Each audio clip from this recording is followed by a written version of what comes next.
Hello, my name is Melissa Noxon, and I'll be talking to you about an article called Trajectories of Fear of Cancer Recurrence in Young Breast Cancer Survivors for PM511b, Categorical Data Analysis class. I was interested in this article for a couple reasons, one being that breast cancer is a pretty common form of cancer, and that more younger people are surviving breast cancer, and I want to know what survivorship looks like. What does quality of life look like for these folks?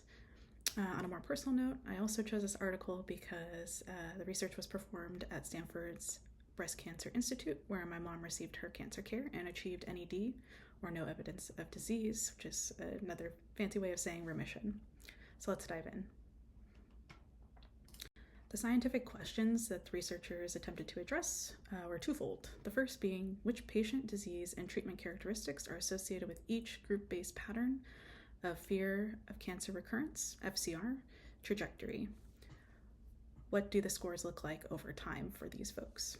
The second question is, what are the group-based patterns of FCR trajectory from baseline through 5 years post-diagnosis? The study that the researchers did to answer these questions was a prospective cohort study over 5 years using observational and predictive practices.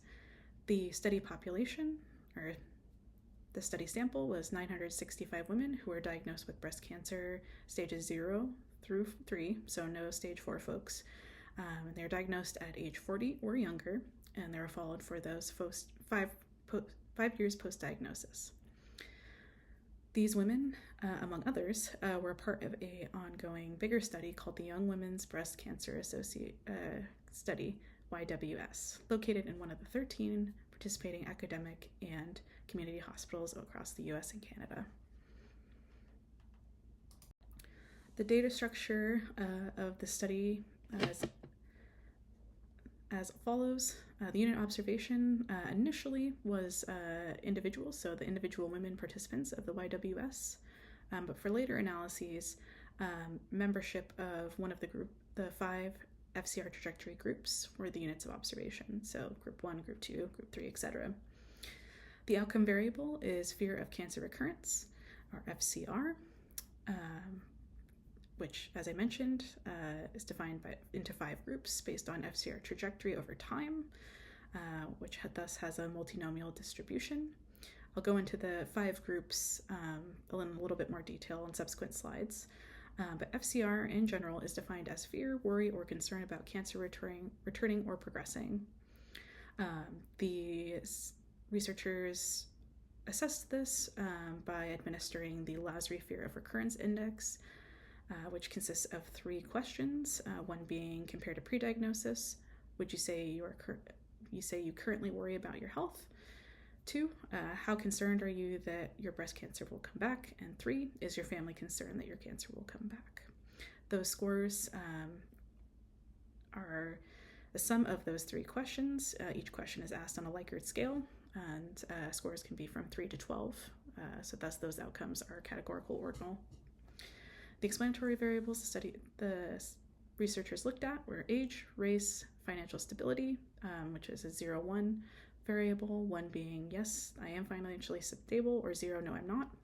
Stage of cancer, whether endocrine therapy was used, yes or no, 0-1, and chemotherapy, was that used in the treatment, 0-1 as well.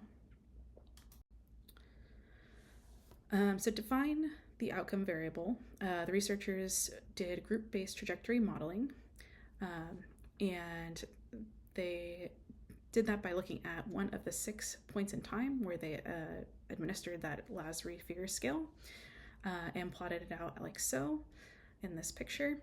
They narrowed it down to 5 trajectories based on Bayesian information criterion. So each of the groups are as follows. So the low stable here is in the red. The moderate improving is the green. Remember, lower score is better, less fear. High improving is this blue. Moderate worsening is in black here. And high stable is yellow. Next, they did a McNamara test to compare the prevalence of each FCR concern, one of those 3 questions, at each point in time. And for the analysis, the researchers performed multinomial logistic regression. They identified predictors of the trajectory groups. Low stable FCR, so that group 1, that bottom yellow line, was the reference trajectory. OR odds ratios and 95% confidence intervals and corresponding p-values were calculated. And before they started the multinomial logistic regression, they performed a univariate analysis to find correlations between the outcome variable FCR and each of the individual explanatory variables. So only those with statistical significance, a p of less than or equal to 0.05 were included in those fully adjusted predictive models that we'll go into. So our final models, we actually have 4 instead of 1 because we have 5 levels of y. And like I mentioned, we're comparing all of the different trajectories or levels to the baseline 1 or low stable group. So since we haven't gotten into this type of regression in our class, I'd like to take a moment to give background into this type of logistic regression. So multinomial linear regression is used to predict an outcome variable that is nominal with greater than 2 possible values. So like binary logistic regression, but just more complex. Multinomial regression is used to model the probability of which categorical outcome will occur given the probability of each of the explanatory variables in these equations.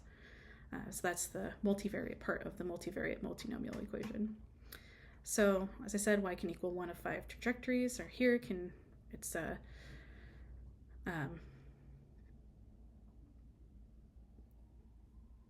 looking at trajectories 2 through 5, comparing each of those to 1.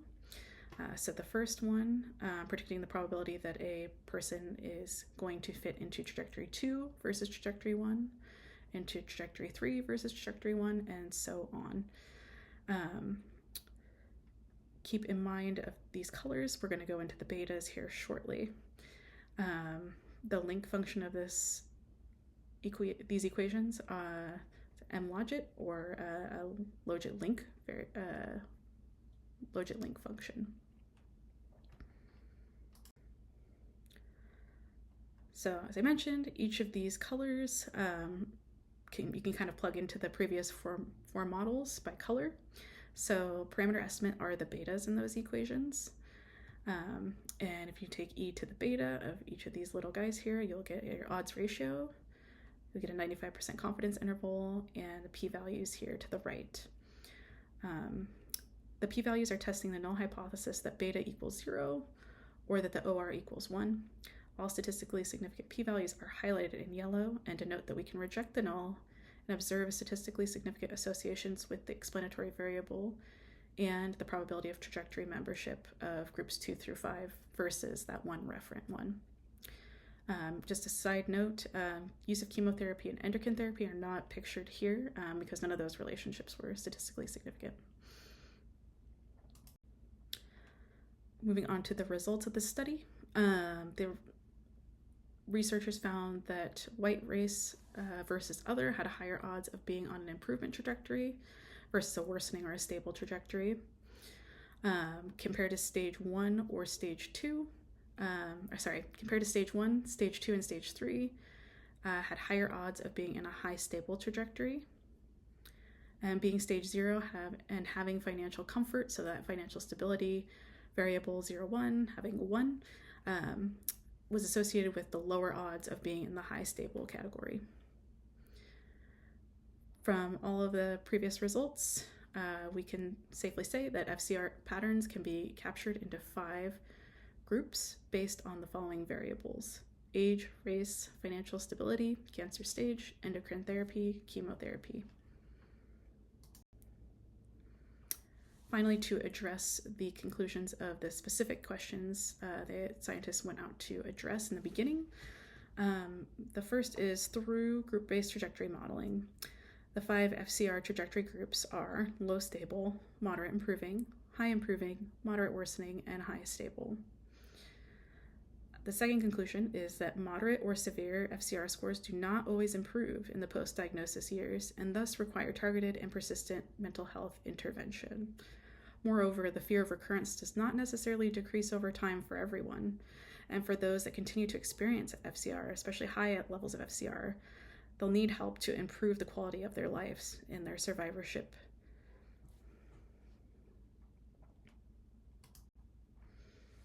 Overall, I think this was a pretty strong study in that it started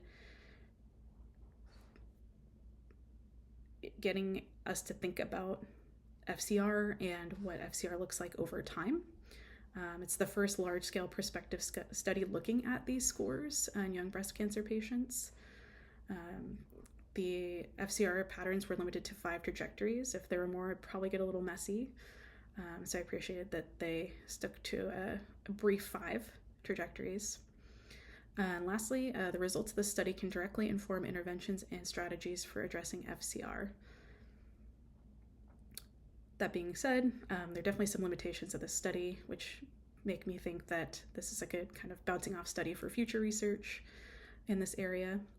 The first limitation is the lack of diversity of the cohort. This cohort was primarily white, and thus we should kind of hold on to caution when generalizing the results of this study, as the American population is not predominantly white. So we'll need to be careful with our generalizability. Additionally, pre-diagnosis mental health conditions were not addressed. I think that was a big miss, considering propensity for mental health and resiliency are measures that would definitely affect these trajectories.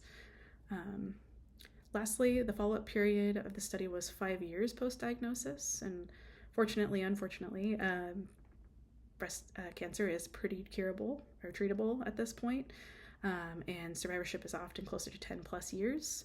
I feel like the study could have been stronger if they had the means, abilities, interests to go 10 years for their cohort, the follow-up period.